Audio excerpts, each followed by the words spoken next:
right, here with Raiders receiver Tre Tucker, man. Tre, Jacoby, we asked him after that 3-touchdown game you had, where the improvement comes from. He just talked about your hard work. What do you attribute it to, though?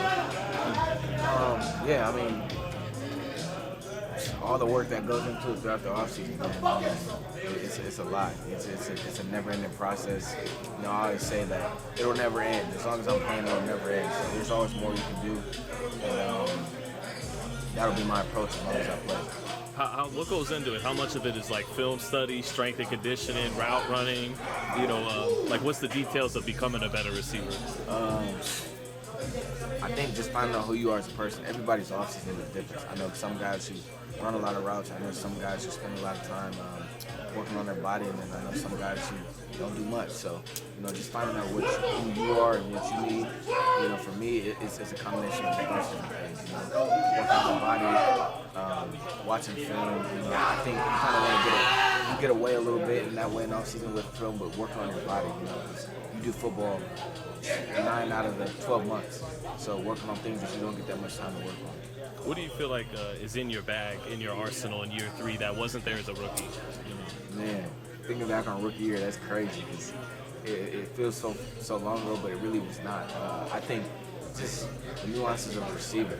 I think just the feel of the game, understanding coverages, and not flying through zones, that type of thing. And, the game slows down. So I just go out there and play. You guys have individually had some strong games on Ashton and Brock and yourself. Max said about the defense, he feels like they're close. So is that the same feeling with the offense? Like you guys are close to finding that stride? Or 100%, and that's the goal. And I think at the end of the day, whether someone has a big game or not, I think we just have to compliment each other. It'll all come together, and when it does, I think we're going to be a really, really good offense. We are really good. That's something I look forward to seeing. What's it like, with this travel?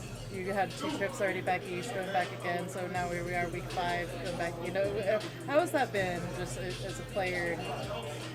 I would say it's different. I've done it before. I think it gives us an advantage in a way because we get out there a day earlier and then you kind of get acclimated in that day. And then I think the brand is so powerful that you kind of forget that you're 3 hours ahead, and so you just naturally it's 9 o'clock. I'm ready to go to sleep. So I think there's a lot of great things about it, and like I said, I think it benefits us because we're out there a day early and we're able to do a bunch of stuff out there, and we get to see a bunch of things, stadium, layout, and all that type of stuff. And yeah. Tre, we've watched you grow over the last couple of years. How does it feel to kind of be on the other side of that growth and the growing pains? It definitely feels good for sure. I think it's just a credit to the people that I've been around because we always put it up in the team meeting, and Pete said it's this thing that says never let a win get to your head and never let a loss get to your heart. There's going to be ups and downs in the season, and there's going to be ups and downs early in your career that you can learn from. And I think there's 2 types of people. There's people who learn from them, and there's people who fall from them. So things that I went on earlier in my career, really helped me. Obviously, continue to keep elevating as a player. Like I said, it's never done. It's a never-ending process to wanting to be great and excellent. A lot of the players decided, before the ball is even snapped, right? How does it feel when the study that you put in off the field matches with what you're doing on the field, and you kind of see those formations, and you're like, hey, this is it. This is about to be a big one. That's the best thing, man. Like I always tell people, the game is 90% mental, 10% physical. So when you know something, you see it covers. Like I saw that on film, you're already a step ahead. Because, I always say it's like you run out there and they're like, hey, bro, I'm in cover 3. You know what to do versus cover 3. Versus I don't know if they're cover 2, cover 3, 0, and now you're kind of hesitant. And it's a timing league. So that's probably one of the best things. And again, we've been watching you blossom. Where do you want to get better at moving forward? Just continue all around, everything. Just being the best player I can be for the team. At the end of the day, whatever that role is, whatever I'm doing, just like I said, all around. I don't really set certain goals. I'm more about a system. Just follow the things that I do throughout the week. Just to continue to keep doing that. Great practice habits, all that thing, because all that stuff carries over to the game, and the rest of the stuff will take care of itself.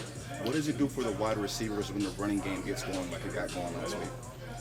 It pulls those guys up and makes them have to play a little closer. It's easy when they sit back in zone. They got the eyes to the quarterback and all that stuff. So when the run game's doing that, brings those guys up close and gets the play action and all that stuff, and it just benefits us as a whole. You've seen some quarterbacks over the last couple of years. What does Geno bring to the table for you? He's a dog, man. One of the first things that I realized about Geno is his leadership. We were out throwing one day, and just like how he was on me. Like he was like a good, like he was just like. I really appreciated it because he demands excellence, and that's what he should do. Great leader, and obviously he has all the skills in the world. I mean, just a huge fan of him. Like I said, ever since he's got here, he's a big part of why my game's elevated as well. Trey, how have you guys kind of rallied around him when he's having some struggles early season, and just like I guess letting him know, hey, we're still all in with you, and believe. I mean, that man has a bunch of different things going on. So for us, at the end of the day, as receivers, we just want to do our job, to protect him as much as possible, being where we need to be at the right place at the right time. Because like I said, he has a lot going on, and he pretty much has to be Superman every play. That's just the quarterbacks in this league. That's just how it is. So we want to be able to alleviate that as much as possible, do everything we can do. Like I said, protect them and ultimately make the plays when we get the ops. In what ways does Chip